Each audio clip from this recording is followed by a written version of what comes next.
Dear daughter,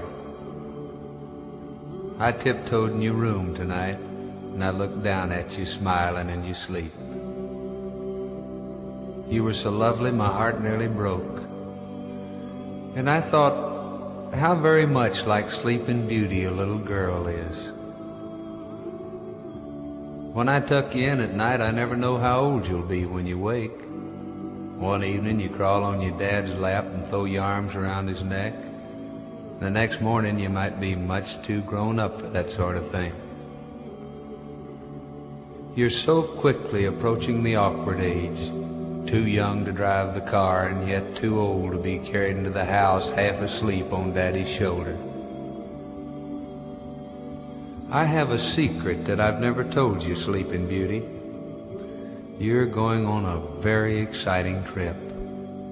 You'll travel from yesterday all the way to tomorrow. It's a rapid journey and you'll travel light, leaving behind you measles, mumps, freckles, bumps, bubble gum, and me. I promise not to feel too hurt when you discover that the world is more important than your daddy's lap. Yesterday you were blue-jeaned and pigtail, the neighborhood's best tree climber. Tomorrow you'll be blue organdy and ponytailed, and you'll view the world from a loftier perch, a pair of high-heeled shoes. Yesterday you could mend a doll's broken leg with a hug. Tomorrow you'll be able to break a young man's heart with a kiss. Yesterday you could get lost one aisle away from me in a supermarket. Now I have to worry about losing you down another aisle to some strange young man. You see, just at the point where your growing pains stop, mine begin. Yesterday you were kind of a pain in the neck when you were around. Tomorrow you'll be an ache in my heart when you're not. Tomorrow you'll lay aside your jump rope and tie up the telephone lines, and that little boy that used to push you in the mud, well, he'll fight to sit out a dance with you. The clock upstairs is counting the minutes for you, and the sky upstairs is saving its brightest stars, and the sun is waiting with its shiniest day. Oh, I can't expect you to live in a dollhouse forever. Sooner or later the butterfly sheds its cocoon, and the smallest bird must try its wings.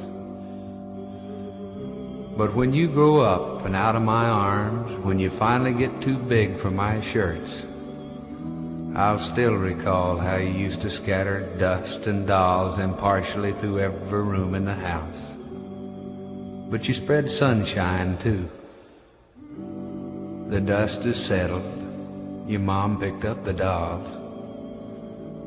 But the sunshine will always fill the corners of our hearts. So, here I am, talking in your sleep. Because, well, if you saw this look on my face, you'd laugh. And if I spoke with this lump in my throat, I'd cry. Yeah, honey, when I looked at you tonight, you were a sleeping beauty.